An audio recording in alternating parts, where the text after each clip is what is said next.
السلام علیکم ورحمۃ اللہ وبرکاتہ۔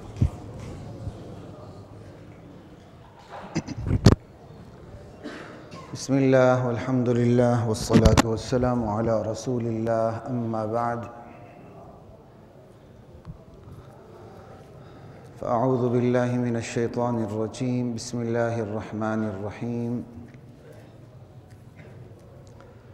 سبحان الذي أسرى بعبده ليلا من المسجد الحرام إلى المسجد الأقصى الذي باركنا حوله لنريه من آياتنا إنه هو السميع البصير۔ شب معراج کس تاریخ کو ہے جی؟ 27؟ ہمیں تو پتہ نہیں، آپ کو پتہ ہے، ٹھیک۔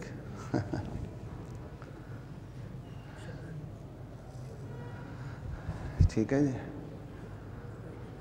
اس کا سال مہینہ بھی پتہ نہیں کسی کو، ٹھیک ہے۔ پہلے مسئلہ سمجھ لیں، پھر میں آگے پھر یہ آیات سنا دیتا ہوں۔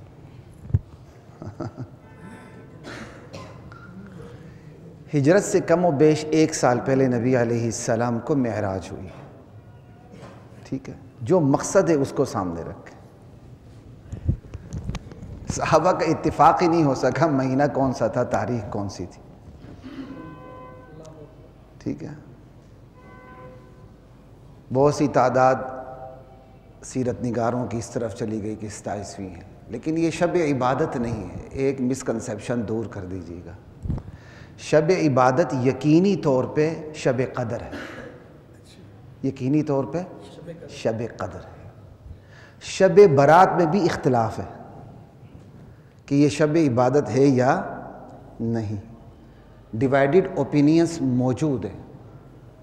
اس لیے آپ دیکھتے ہوں گے میں ہمیشہ شب برات کے بارے میں روٹین میں خاموش رہتا ہوں۔ جو شب برات کی آیات پیش کی جاتی ہیں، خصوصاً سورہ دخان کی، وہ شب قدر کی ہیں، ٹھیک۔ تو شب معراج، شب عبادت تو کسی کے نزدیک نہیں ہے۔ ہاں، اللہ تعالیٰ اوقات کو اوقات پر فضیلت دیتے ہیں، ٹائم اینڈ سپیس، ٹائم کو سپیس کو اللہ تعالیٰ فضیلت دیتے ہیں۔ سب سے بڑی فضیلتیں 3 جگہوں کو حاصل ہیں: مسجد حرام، مسجد نبوی، مسجد اقصی۔ ایک جگہ کو دوسری جگہ پر فضیلت حاصل ہوتی ہے، ایک وقت کو دوسرے وقت پر فضیلت حاصل ہوتی ہے۔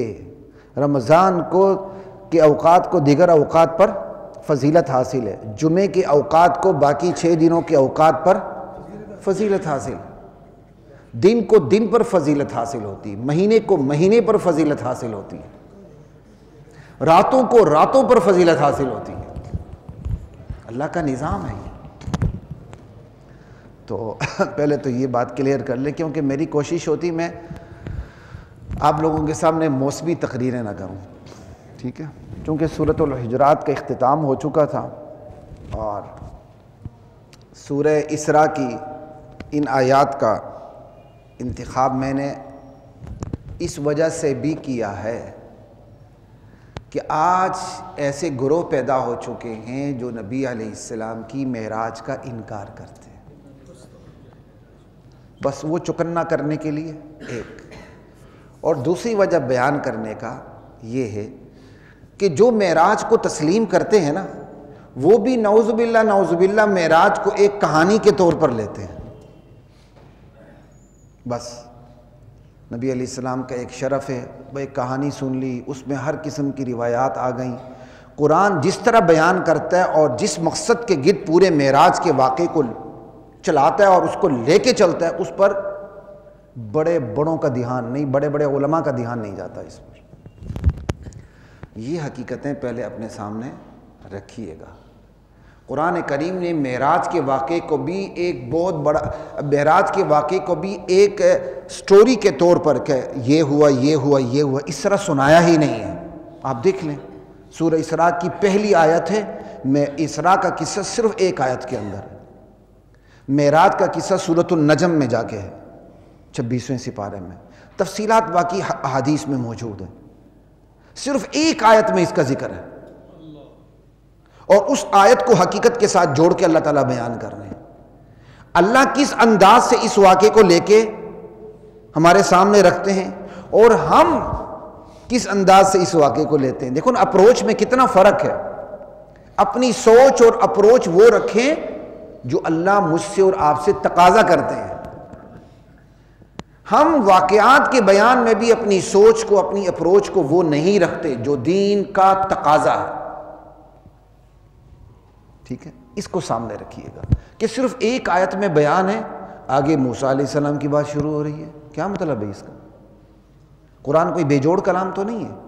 قرآن نے اس واقعے کو حقیقت سے جوڑ کے بیان کیا ہے، اور اس کے لیے صرف ایک آیت کافی سمجھی ہے معراج کے ایک حصے کے لیے۔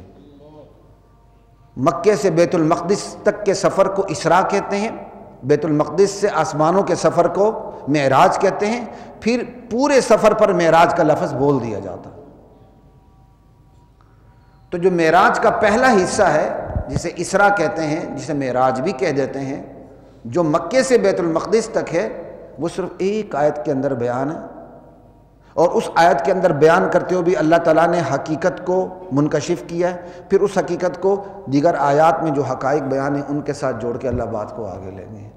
پھر اللہ تعالیٰ نے اس بات کو نتیجہ خیز کس پر کیا ہے؟ قوموں کے عروج و زوال پہ۔ تو آپ اندازہ کر لیں، اللہ نے موقع دیا، زندگی دی، صحت دی مجھے، آپ لوگوں سے درخواست بھی ہے کہ میری صحت کے لیے بھی دعا کیجیے گا۔ تو میں انشاءاللہ اس واقعے کو پھر کسی اور اسلوب میں شاید آندہ جو میں بیان کر دوں، اگر مجھے موقع ملا اور اللہ تعالیٰ نے مجھے توفیق دی، ہمت ہوئی تو، کہ شاید اسی اسلوب کو مزید وضاحت کے ساتھ بیان کر لوں، نہیں تو پھر کسی اور موضوع پہ اللہ تعالیٰ نے چاہا بات کر لیں۔ یعنی معراج کا واقعہ شروع ہو رہا اور نتیجہ خیز کس پر ہو رہا ہے؟ قوموں کے عروج و زوال پہ۔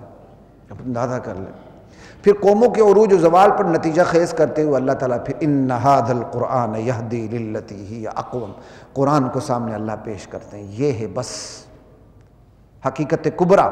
پھر اس قرآن میں بھی جو سب سے بڑی حقیقت ہے وہ معراج کے واقعے کی فوراً بعد آیت میں ذکر کر دی ہے کہ قرآن کا بھی خلاصہ دراصل یہ ہے، تمام آسمانی کتابوں کا خلاصہ دراصل یہ حقیقت ہے۔ دنیا کی سب سے بڑی حقیقت اللہ کی توحید ہے، اور اللہ کی توحید کی یہ حیثیت اس کا تقاضا کرتی ہے کہ آخرت کی جو عدالت قائم ہو وہاں چھان بین، چھان پھٹک اور جانچ پڑتال کا معیار اللہ کی توحید بنے، اور اللہ نے اسی کو بنایا۔ اللہ نے اپنی توحید کو آخرت کی جانچ پڑتال کا معیار بنا کے پیش کیا۔ یہ آپ کو میں نے خلاصہ سامنے رکھ دیا، وقت کم ہے، کچھ اپنی مجبوریوں کی وجہ سے میں بھی لیٹ ہو گیا تو معاف کیجیے گا۔ آگے رمضان بھی آ رہا ہے، میری کوشش یہی ہے کہ اللہ مجھے صحت بھی دے کہ میں 12:30 پہ شروع کر دیا کروں۔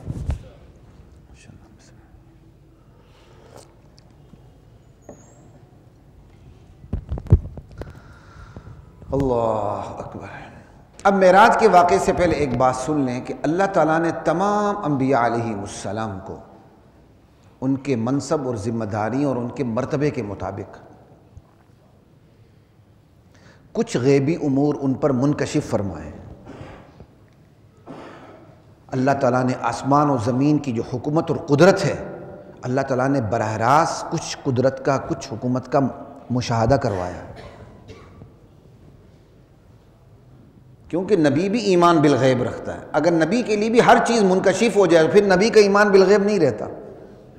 نبی بھی الذین یؤمنون بالغیب پر ہے، لیکن اس کے باوجود چونکہ نبی نے امت کے سامنے تمام غیبی امور رکھ کر ان پر ایمان کی دعوت دینی ہے، اس لیے نبی کے یقین کو انتہا تک پہنچاتے ہوئے کچھ چیزوں کا مشاہدہ کرواتے ہوئے اللہ تعالیٰ ان کے ایمان کو کچھ حوالوں سے مشاہدے کے مقام پہ لے آتا ہے،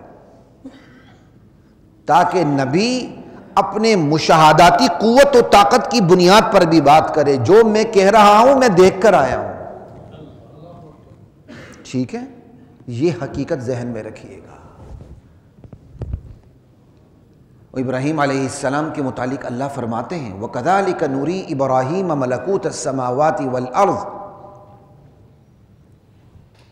اللہ کہتے ہیں میری قدرت تو دیکھو، ہم نے اپنے بندے ابراہیم کو زمین و آسمان کی اپنی قدرتیں دکھائی ہیں، اپنی حکومت دکھائی ہے، اور اس کی وجہ بھی بیان کی، لِيَكُونَ مِنَ الْمُوقِنِينَ، تاکہ وہ یقین والوں میں سے ہو جائے۔ یہ وہی ذکر ہے اس آیت کا 7ویں سپارے میں، جہاں ابراہیم علیہ السلام سورج کی بات کرتے ہیں، چاند ستاروں کی بات کرتے ہیں، غروب ہوتے جاتے ہیں، کہتے ہیں میں اس کو الہ کیسے مانوں؟ اس سے پہلے یہ آیت ہے۔ اللہ کہتے ہیں ہم نے اپنے بندے ابراہیم کو اپنی حکومت کے کچھ نظارے دکھائیں، اپنی قدرت کے کچھ نظارے دکھائے، کیوں؟ تاکہ وہ یقین والوں میں سے ہو جائے، اس کا ایمان مشاہدے کے مقام پہ آ جائے، بعض حوالوں سے، ہر حوالے سے نہیں، ٹھیک ہے، ورنہ پھر نبی کا امتحان بھی ختم ہو جاتا ہے۔ اب اس کو سامنے رکھیے۔ اگلی بات جو وہ میں نے بتائی تھی کہ تقریباً کم و بیش ہجرت سے 1 سال پہلے کا واقعہ ہے، اور حالات دیکھیں آپ کتنے خطرناک ترین حالات ہیں۔ کیا انسانی حکمت اس بات کی متحمل ہو سکتی ہے کہ خطرناک ترین حالات میں جب اسلام اور اس کے ماننے والے ایک کشتی کے سوار ہوں معراج کا واقعہ پیش آ جائے؟ اگر آتا بھی ہے تو بیان کر دیا جائے۔ کیا انسانی حکمت اس کو تسلیم کرتی ہے؟ انسان کی فراست وزڈم نہیں کرتی۔ کیوں؟ مخالفت کا دور ہے، انتہائی دردناک حالات ہیں، وقت کا نبی ہجرت پہ مجبور ہو رہا ہے اور ہجرت کی تیاری کر رہا ہے، ایسے میں معراج کا واقعہ، اور معراج کیا ہے کہ چند لمحوں میں بیت المقدس کیا، بیت المقدس سے میں نے تمام آسمانوں کی سیر کی، اور میں نے انبیاء کو جاتے ہوئے بھی امامت کروائی، آتے ہوئے بھی امامت کروائی، 50 نمازوں کا تحفہ لیا، ڈسکاؤنٹ کر کے 50 نمازوں کا ہی ثواب، لیکن 5 نمازیں مجھے مل گئی۔ اللہ کے حضور میں سدرۃ المنتہا کے آگے پیش ہوا، اور اللہ کے حضور پیش ہونے کے بعد واپس میں تمہارے پاس چند لمحوں میں آ چکا ہوں۔ اب بتائیں ہماری فراست کیا کہتی ہے؟ ہماری وزڈم کہتی ہے یہ واقعہ پیش ہی نہ آتا تو بیان نہ ہوتا، بیان ہوتا جب اسلام کو سلطنت ملتی، ریاست ملتی، حکومت ملتی، پاؤں مضبوط ہوتے، قدم جم جاتے، معاشرے کی رگ رگ میں صحابہ اتر جاتے، پھر بیان ہوتا۔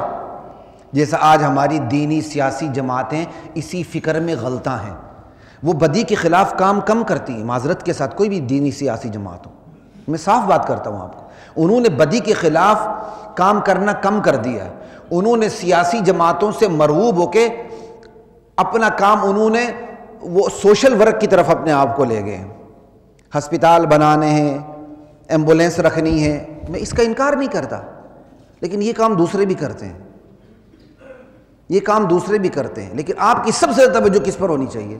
نظریات پہ۔ آج کی دینی سیاسی جماعتیں نظریاتی جماعت کی پٹری سے ہٹ کے وہ فلاحی تنظیمیں بنتی جا رہی ہیں، اور یاد رکھیے دینی سیاسی جماعتیں فلاحی کام ضرور کریں، لیکن ان فلاحی کاموں کی بنیاد میں عقیدہ ہو، نظریہ ہو۔ اگر ان کے فلاحی کاموں کی پشت پر عقیدے کی طاقت نہیں ہے نا، تو وہ ایک چلتے ہوئے سسٹم کا ایک کارآمد پرزہ ہے۔ ریاست کو بھی چاہیے کہ فلاحی کام کرنے والے ہوں، ہم خرچ نہ کریں، لوگ خرچ کریں، یہ ریاست چاہتی نہیں ہے۔ ابھی میں چند پرسوں سن کے میں حیران ہو گیا، ہیلمٹ کا چالان کتنا ہے؟ 2000، اور اگر وقت پہ ادا نہ کیا جائے تو شاید ایک آدھ دن بعد جب کچہری جانا پڑتا ہے کتنا؟ ڈبل 4000۔ انا للہ و انا الیہ راجعون۔ یہ ریاست ہے کہ غنڈہ ہے؟ یہ تو غنڈی ہے، اوپر والوں کی لونڈی ہے اور ہمارے لیے غنڈی ہے، کھانے کے لالے پڑے ہوئے لوگوں کو، اور جرمانے دیکھیں ان کے۔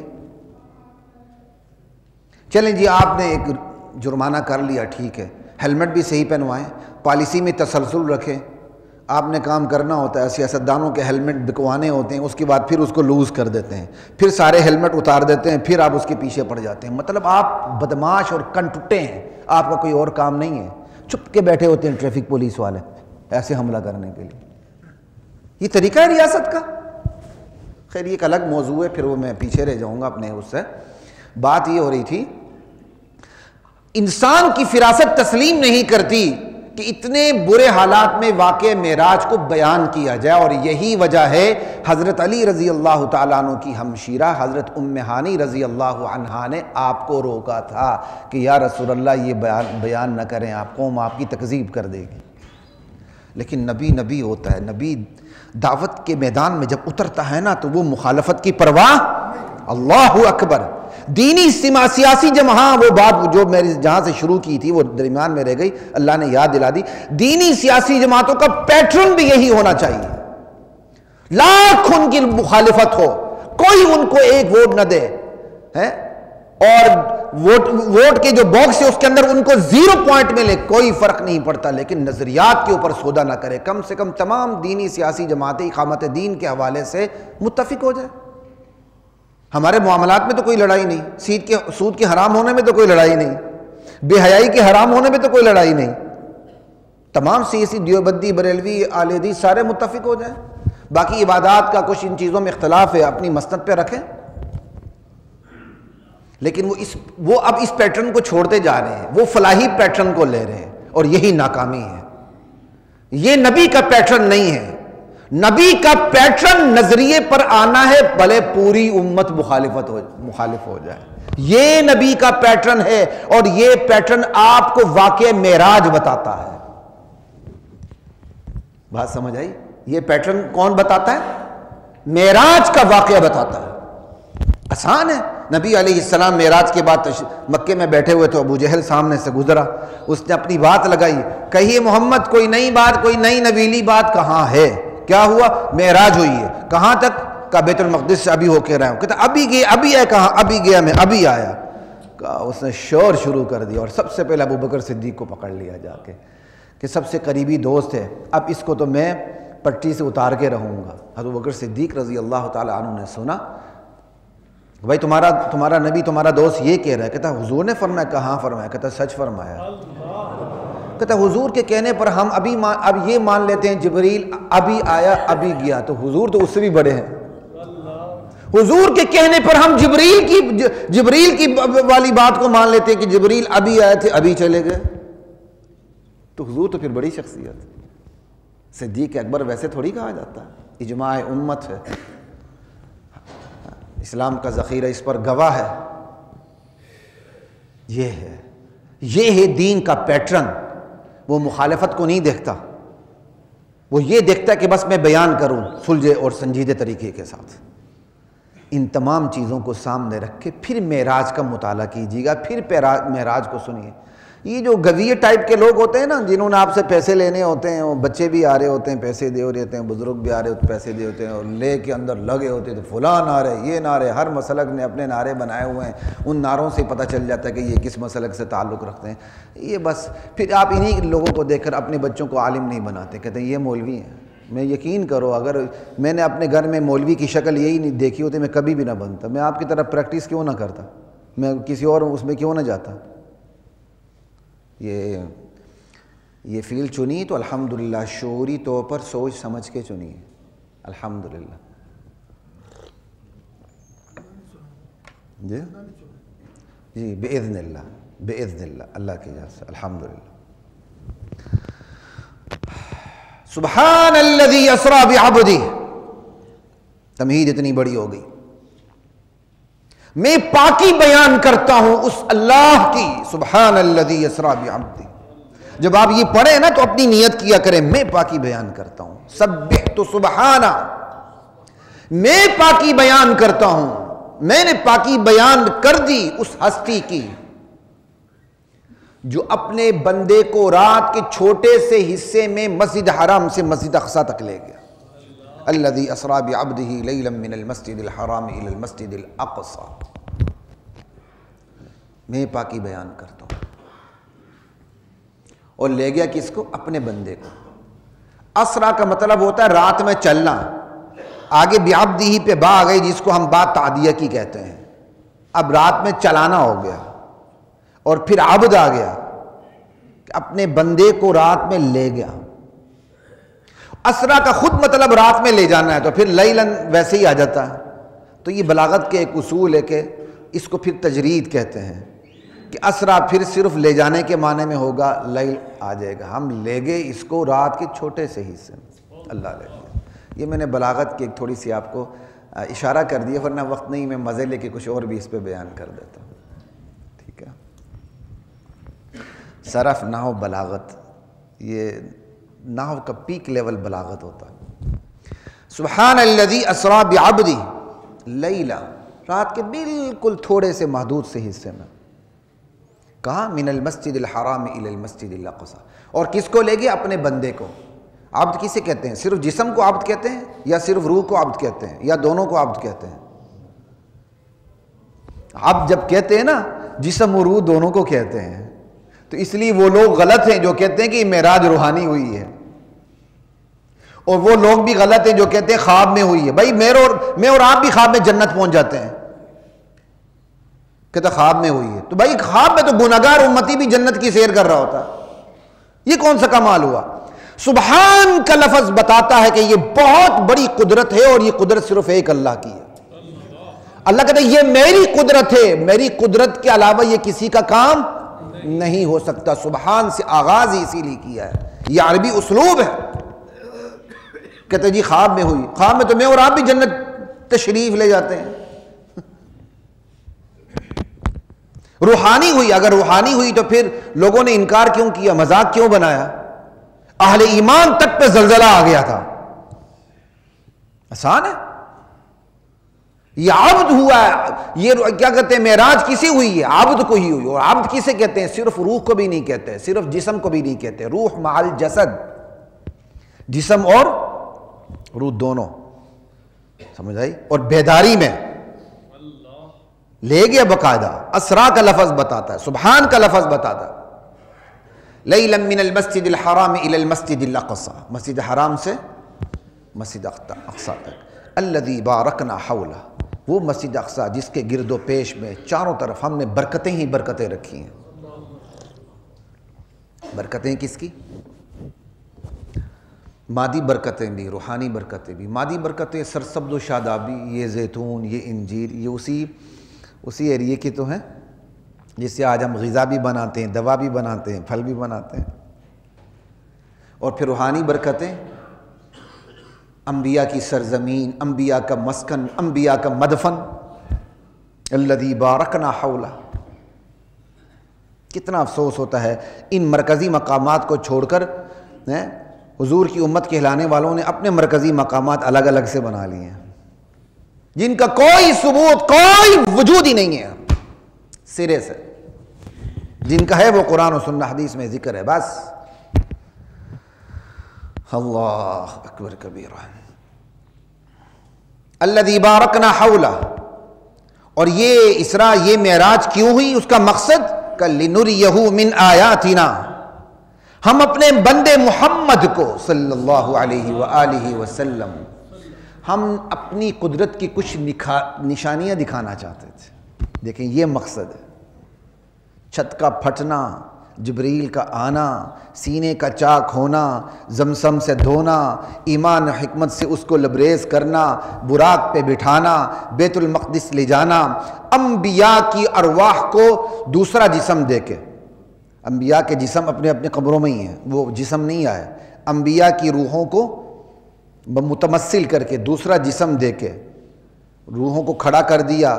اور نبی علیہ السلام کی امامت، پھر آپ کا براق پہ اوپر تشریف لے جانا، جہاں تک نگاہ وہاں تک براق کا ایک قدم، پہلے دوسرے تیسرے چوتھے پانچویں چھٹے ساتویں آسمان پہ مختلف انبیاء سے ملاقاتیں. سدرۃ المنتہا وہی قریب میں نبی علیہ السلام نے جبریل امین کو بھی اپنی اصلی شکل میں دیکھا. پھر اللہ تعالیٰ سے ملاقات ہوئی. ملاقات میں پھر دو رائے کہ نبی علیہ السلام نے حضور کو براہ راست زیارت کی نہیں کی. پکا قول یہی ہے کہ دل سے دیکھا ہے، آنکھوں سے نہیں دیکھا. آنکھوں سے انشاءاللہ سب کا دیدار کہاں ہوگا؟ سب کو جنت میں ہوگا. رأیتہ بفؤادی کے لفظ بھی ہیں، پتہ نہیں یہ روایت کہاں تک قوی ہے کہ نہیں. میں نے اپنے دل کی آنکھوں سے دیکھا. بہرحال چونکہ قرآن کی دیگر آیات ہیں، لا تدرکہ الابصار وہو یدرک الابصار، آنکھیں اس کو دیکھ ہی نہیں سکتی. تو دنیا میں آنکھ اس کو دیکھ نہیں سکتی. ڈیوائیڈڈ اوپینین ہے، لیکن یہ اوپینین زیادہ مضبوط ہے کہ اللہ تعالیٰ کو کسی نبی نے آج تک نہیں دیکھا. تجلیات کا بہرحال نظارہ ہوتا ہے. وہاں ملاقات ہوئی، 50 نمازیں، 5 نمازیں، پھر جنت جہنم کا مشاہدہ. یہ ساری کیا ہے؟ لنریہ من آیا. یہ ہیں قدرت کے نشان. اب اللہ کے نبی نے اپنی امت کو جنت کی دعوت دینی، جہنم سے بچانا ہے، اللہ کی رضا کی دعوت دینی، تو مشاہدہ کر کے آئے. یہ ہے لنریہ من آیاتنا. سمجھ آئی؟ یہ ہے جب نبی علیہ السلام، انشاءاللہ پھر اس کی تفصیل آتی رہے گی ساری. انہو هو السمیع البصیر. اب دیکھیں لفظ بھی عبد لائے ہیں اور سمیع و بصیر لائے ہیں. اللہ تعالیٰ اپنی توحید کے بارے میں کتنے غیور ہیں. سیر کروائی نبی کو پلک جھپک میں، کہا کسی کو غلط فہمی نہ ہو، میرا بندہ محمد بندہ ہے، عابد ہے، معبود نہیں. بعبدی، انسان کا سب سے بڑا مقام اس کا عبدیت کے منصب پر فائز ہونا ہے، اس سے بڑا مقام ہی نہیں ہے. اس عبدیت کے منصب پر فائز ہوتے ہوئے پھر کچھ چنیدہ بندے رسول ہیں اور نبی ہیں، بس یہی دو منصب ہیں رسول اور نبی کے، تیسرا کوئی منصب نہیں. لا الہ الا اللہ. تو یہاں عبد کہا کہ کوئی اپنا عقیدہ خراب نہ کرے، اور کہا انہو هو السمیع البصیر. پلک جھپک میں ادھر سے ادھر، کہا یاد رکھو دور و نزدیک سے پکار سننے کی طاقت صرف اللہ ہی کے پاس ہے. کہیں میرے نبی کو میرے ساتھ شریک ٹھہرا نہ دینا. البصیر، دور و نزدیک سے دیکھنا، بیک وقت دور و نزدیک اس کے لیے برابر ہے. دور و نزدیک سننے کے حوالے سے بھی برابر، دیکھنے کے حوالے سے بھی برابر. وہ کون سی ہستی ہے؟ صرف ایک اللہ کا. انہو هو السمیع البصیر. ٹھیک ہے، چونکہ اس جمعے میں تو بات پوری ہو ہی نہیں سکتی، تو انشاءاللہ جو میں نے تمہید آپ کے سامنے پورے رکوع کا خلاصہ میں نے رکھ دیا تھا، وہ آگے ایک آیت پڑھ دیتا ہوں. وَآتَيْنَا مُوسَى الْكِتَابَ. اس سے پہلے ہم اپنے بندے موسیٰ کو بھی کتاب دے چکے تھے. وَجَعَلْنَاهُ هُدًى لِبَنِي إِسْرَائِيلَ. اور ہم نے موسیٰ کو بھی اور موسیٰ کو دی ہوئی کتاب کو بھی بنی اسرائیل کے لیے ہدایت کا ذریعہ بنا دیا تھا. اس کتاب کا خلاصہ کیا تھا؟ اللہ تتخذوا من دونی وکیلا. اس کتاب کا خلاصہ یہ تھا کہ میرے علاوہ کسی کو اپنا وکیل نہ بنانا. آپ اندازہ کر لیں، معراج کے ساتھ متصل یہ آیت ہے کہ اس کتاب، تمام آسمانی کتابوں کا نچوڑ یہی ایک آیت ہے، اللہ تتخذوا من دونی وکیلا، میرے علاوہ کسی کو وکیل نہیں بنانا. وکیل کسے کہتے ہیں؟ جس پر آپ اعتماد کریں، جس پر آپ بھروسہ کریں، جس سے آپ مدد چاہیں اور جس پر اپنے آپ معاملات سپرد کر کے بے غم ہو جائیں. دنیا میں بھی موکل وکیل کے بارے میں یہی کرتا ہے نا. ایک ہوشیار موکل ہوگا، چاند پھٹک کے چاند بین کر کے وکیلوں کی مارکیٹ میں آ کے اچھی طرح کنگالتا ہے. کنگالنے کے بعد جب اس کو معرفت حاصل ہوتی تو پھر وہ ایک وکیل کا انتخاب کرتا ہے. وہ یہ وہی بیچارہ کرے گا جس کے پاس پیسہ ہے آپ کو دینے کا پیسہ.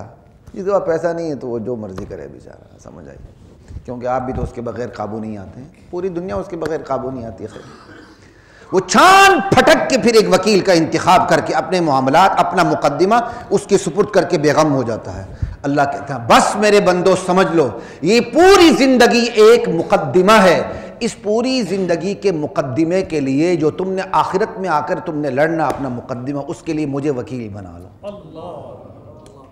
اپنے تمام معاملات میرے سپرد کر دو، بھروسہ مجھ پر کرو، مدد مجھ سے چاہو، کارساز وکیل صرف مجھے بناؤ. تمہارا مقدمہ تم جیتے ہی جیتے. اور یہ تمام آسمانی کتابوں کا نچوڑ ہے کہ وکیل صرف اللہ کو بناؤ. اور معراج کے واقعے سے بھی پتہ چلتا ہے جس کی اتنی بڑی قدرت ہے، جس کی اتنی بڑی حکمت ہے، اور جس نے اپنی نبی کو اتنا بڑا معراج کروایا، کس مقصد کے لیے؟ اسی مقصد کے لیے کہ یہ جو مقدمہ ہے وکیل کا انتخاب، اس میں امت کو اور اللہ کے بندوں کو آسانی ہو کہ کس وکیل کا انتخاب کرنا. تو اس تھوڑے سے وقت میں آج میں اتنا ہی بیان کر سکتا ہوں. ٹھیک، آگے انشاءاللہ پھر ساری باتیں. اچھا یہ دیکھو نا قاری صاحب نے دھوکہ دیا ہوا. اچھا چلیں، اچھا یہ بن کی ہوئی قاری صاحب نے آج گھڑی وہ 5 منٹ. اچھا ٹھیک ہے، کر دیتا ہوں جی میں 5 منٹ. مجھے پتہ ہوتا تو میں کسی اور تھوڑا سا کسی اور اینگل پہ بھی بات کر لیتا، لیکن چلیں. تو یہ ہے، سمجھ آئی. وَآتَيْنَا مُوسَى الْكِتَابَ وَجَعَلْنَاهُ هُدًى لِبَنِي إِسْرَائِيلَ أَلَّا تَتَّخِذُوا مِن دُونِي وَكِيلًا ذُرِّيَّةَ مَنْ حَمَلْنَا مَعَ نُوحٍ. اے ان لوگوں کی اولادو جن کو ہم نے اپنے بندے نوح کے ساتھ کشتی میں سوار کیا تھا. میرا بندہ نوح بڑا شکر گزار تھا. انہ کان عبدا شکورا. اس لیے تم بھی میرے شکر گزار بنو. یہ براہ راست مخاطب اللہ بنی اسرائیل کو بھی کر رہے ہیں، پھر ہمیں بھی کر رہے ہیں کہ اے ان لوگوں کی اولادوں جن کو ہم نے نوح کے ساتھ کشتی میں سوار کیا تھا. ذریۃ من حملنا، یعنی یا ذریۃ من حملنا مع نوح. انہ کان عبدا شکورا. میرا بندہ نوح بڑا شکر گزار تھا. اس نے میری ذات میں، صفات میں، اقتدار میں، اختیار میں، ساورنٹی میں کسی کو میرے ساتھ شریک نہیں ٹھہرایا تھا. تمہارا کام بھی یہی ہونا چاہیے بس. لا الہ الا اللہ، کہ تم بھی میرے ساتھ میرے ساتھ تم کسی کو شریک نہ ٹھہراؤ. یہ براہ راست خطاب بنی اسرائیل کو ہے، اور بنی اسرائیل کی جو سرگزشت ہمیں سنا کے اللہ تعالی ہمیں بتا رہے ہیں کہ تم ٹھیک ہو جاؤ. اب ایک آخری وقت ہے تو چلیں میں آپ کو ایک بات کر دیتا ہوں، پھر انشاءاللہ اس پر اختتام کرتے ہیں. یہ جو واقعہ معراج ہے، آپ نے اس کی تاریخ کے بارے میں بھی تھوڑا سا سن لیا، اور اس کی حقیقت کے بارے میں بھی میں نے آپ کو بتا دیا کہ یہ جسم اور روح دونوں کے ساتھ ہوئی ہے. کبھی ہم نے سوچا ہے کہ واقعہ معراج کے لیے فلسطین ہی کا انتخاب کیوں ہوا، بیت المقدس کا؟ اللہ تعالیٰ تو مکے سے بھی، جو بیت المقدس سے 1000 درجہ افضل ہے، وہیں سے تو بھی اڑان بھری جا سکتی تھی کہ سیدھے وہیں سے آسمانوں پہ چلے جاتے. واپسی پہ آتے ہوئے بیت المقدس میں انبیاء کو امامت کراتے ہوئے آپ تشریف لے آتے. بیت المقدس کیوں گئے؟ یہ انبیاء کا مرکز رہا ہے. چاہے وہ عیسیٰ علیہ السلام ہو، چاہے وہ موسیٰ علیہ السلام ہو، تمام انبیاء کا مرکز بنو اسرائیل، بنو اسماعیل، ان کا مرکز کیا؟ فلسطین. اور نبی علیہ السلام کی آمد سے پہلے دنیا کی امامت کس کے پاس تھی؟ اہل کتاب کے پاس. بنی اسرائیل کے پاس دنیا کی امامت تھی. اللہ تعالیٰ نے اس تقریب کے لیے فلسطین کا انتخاب فرمایا، جس پر عیسیٰ علیہ السلام کی امتی بھی متفق، یہودی بھی متفق، اسلام بھی متفق. فلسطین کا مقام اس تقریب کے لیے انتخاب کروایا، اور انبیاء کی ارواح کو وہاں جمع کیا گیا، اور نبی علیہ السلام کی امامت میں تمام انبیاء کو کھڑا کر کے بتا دیا گیا کہ اب ان سب کی شریعت منسوخ ہو چکی ہے. اب امامت بنو اسرائیل سے منتقل ہو کے، ٹریول ہو کے بنو اسماعیل کے پاس آ چکی ہے، امت محمدیہ کے پاس آ چکی ہے. کس کے پاس آ چکی ہے؟ بنو اسماعیل. میں نے غلط کہا. امت محمدیہ کے پاس، محمد رسول اللہ کو ماننے والوں کے پاس آ چکی ہے. بنی اسرائیل سے شفٹ ہو چکی ہے، اور بنی اسرائیل امامت سے معزول ہو چکی ہے. بات سمجھ آ رہی ہے کہ تمام انبیاء کو آپ کے پیچھے کھڑا کر کے اقتدا، مقتدی مقتدا کے پیچھے چلتا ہے. انبیاء کو نبی علیہ السلام کے پیچھے کھڑا کر کے پوری دنیا کے سامنے واضح کر دیا گیا، ساری شریعتیں منسوخ. اب اس شخصیت پر جو شریعت اتری ہے، اتباع اسی شریعت کی ہوگی. یہ ہے فلسطین کا مقام بیت المقدس کے انتخاب کی اول و آخر وجہ. ان کی امامت کی معزولی اور اس امت کی امامت کا تقرر ہونا، اور پھر امامت کا تقرر بھی نسلی بنیادوں پہ نہیں، اصلی بنیادوں پہ. ان اکرمکم عند اللہ اتقاکم. نسلی بنیادوں پر نہیں. سمجھ آئی بات کی؟ اصلی بنیادوں پر. نسلی بنیاد ہو تو نسل تو انبیاء کی چل رہی تھی. اسلام تو اسی پر تو ٹوکی لگاتا ہے کہ تم نسل کو لے کے بیٹھے ہوئے ہو. اگر نسل ہی اہم ہوتی تو انبیاء زادے جہنم میں نہ جاتے، قابیل جہنم میں نہ جاتا، کنعان جہنم میں نہ جاتا، آزر جہنم میں نہ جاتا، اور نبی علیہ السلام کے خاندان کے چیدہ چیدہ افراد بھی جہنم میں نہ جاتے. یہ تو اصلی بنیاد پر ہے. اس پر تو سب کے لیے مسابقت کے دروازے کھلے ہوئے ہیں. فقیر آئے، مسکین آئے، حبشی آئے، سید آئے، ہاشمی آئے، کوئی بھی آئے، جو آئے گا تقویٰ ہوگا، قابل قبول ہوگا. اور جو اس معیار پہ پورا نہیں اترے گا، وہ نبی کے خاندان کا بھی ہوگا تو وہ ناقابل قبول ہوگا اور مردود ہوگا اور سیدھے جہنم میں جائے گا. اور یہی پھر اگلی آیات میں سارا موسیٰ علیہ السلام کی امت کا بیان ہے کہ ہم نے موسیٰ علیہ السلام کی امت کے سامنے واضح کر دیا تھا کہ تم نے اپنے اختیار سے فساد تو مچانے تم نے 2 بڑے فساد مچانے ہیں. پھر اس فساد کے بعد تمہارا حشر کیا ہوگا ہم وہ بھی بتا دیتے ہیں.